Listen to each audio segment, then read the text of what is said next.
Hey, welcome back. We're on part 2 of talking about contingency tables in the test. And last time we constructed a table with observed and expected values from some data.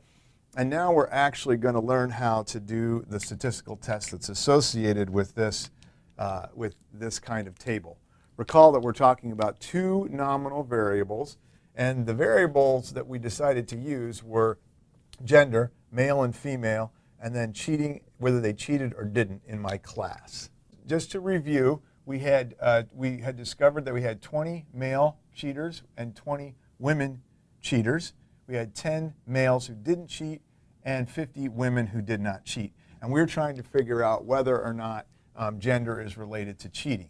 So then we used our marginal values to calculate those expected value for each one of the cells, and then we subtracted to get the difference. Okay, so we have the difference between the observed and the expected for each cell.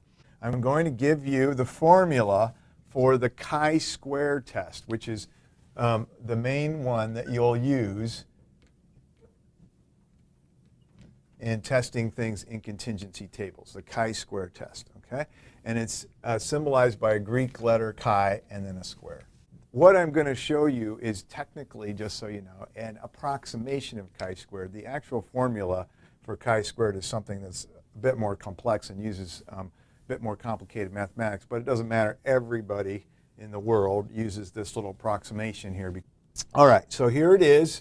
Again, we have a sigma, our old pal, which you recall just means we're going to add some stuff up. We're just going to add things, so nothing to be afraid of. And then we have the actual formula here. And the reason I went through all this stuff with the expected value and the observed value is because those things are part of this formula, and it makes it so much easier to understand the formula if you know what those things are right off the bat. Okay, so the first thing that I'm going to do when I'm calculating chi-squared is I'm going to subtract something from something else. And you know what that something is? It's just the number of observed cases in a cell minus the expected number for that cell. I already did that over here. So for this cell, it would be 20 minus 12, right? And I've already subtracted it and gotten 8 over here. And so that's what I'm doing in this little part of the formula. The frequency of observed minus the frequency expected. That's all there is to it. Very, very simple. Okay. Then after I subtract that and get that number, I'm going to square it. Okay. And then the last thing I'm going to do is I'm going to divide again by the expected value. Okay. So it's just this number again. I'm just using it in a different way down here. Okay. That's it. That's the whole formula. When you first glance at it, it looks kind of complicated. You got a couple Greek letters in there. You got some squares. You got a fraction. You got some subscript. Wow. Okay. But really, once I explain it to you, it's so easy. You wonder why you even need to write it in as a formula, right?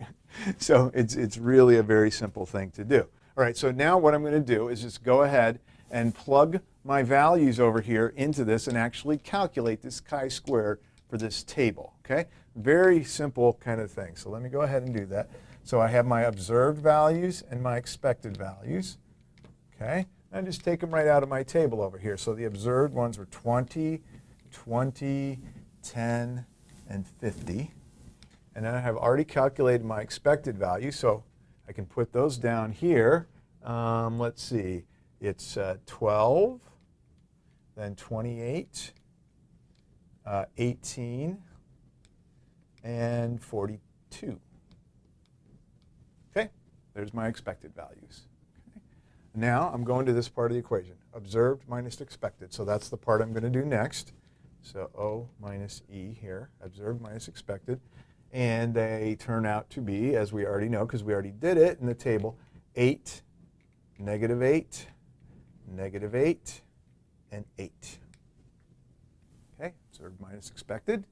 All right, so now I just did this part here. Okay, so now I got to square that. Okay, so observed minus expected squared. You can put the F's in there or not, it doesn't really matter. Okay, just as long as we all know what we're talking about here. Observed minus expected squared, and that turned out to be 64 for all of them. You'll see that whenever you have a 2 by 2 table, it works out nice and clean like this, you had the same thing. And now what do I need to do? I need to divide by expected. So observed minus expected squared divided, squared divided by expected, okay? And so this is 64 divided by 12, 64 divided by 28, 64 divided by 18, okay? And 64 divided by 42, okay? And then I just pop those in my calculator, okay? Which I've already done to make this easier, just like a cooking show. I made this cake earlier. I calculated this statistic earlier. 5.3, that is. All right, so now I've done this. Okay, so I've observed minus expected, I squared it, and then I divided by the expected value, and that got me these numbers. And so now what do I got to do? I just have to add up over all of those cells. Add them up. Easy enough. And that turns out to be 12.7, and that's chi-square. Ta-da! This marker's running out of steam here. Chi-square. You did it. You just calculated a chi-square on a 2x2 contingency table. It's a pretty simple example, but really it's not that far off from a lot of things that you actually see out there in the literature. People often will present 2x2 tables and will calculate a chi-square. It's a common thing you actually see happening in real research. So you're there. You've calculated the chi-square.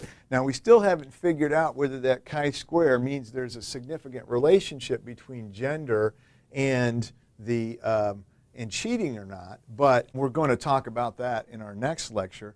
But we've actually calculated the chi-square, and then we need to do a little bit more work to understand what's in our table and then go look up whether it's significant or not. We're going to show you how to do that next time. Now, before I do that, though, this example I used happened to have 100 people total in it, and it was very helpful in terms of helping us see what was happening. But I want to show you how to calculate all this stuff if it's not so clean and it's not 100, just to make sure that it's clear to you. So I want to calculate expected values with a slightly more complicated example.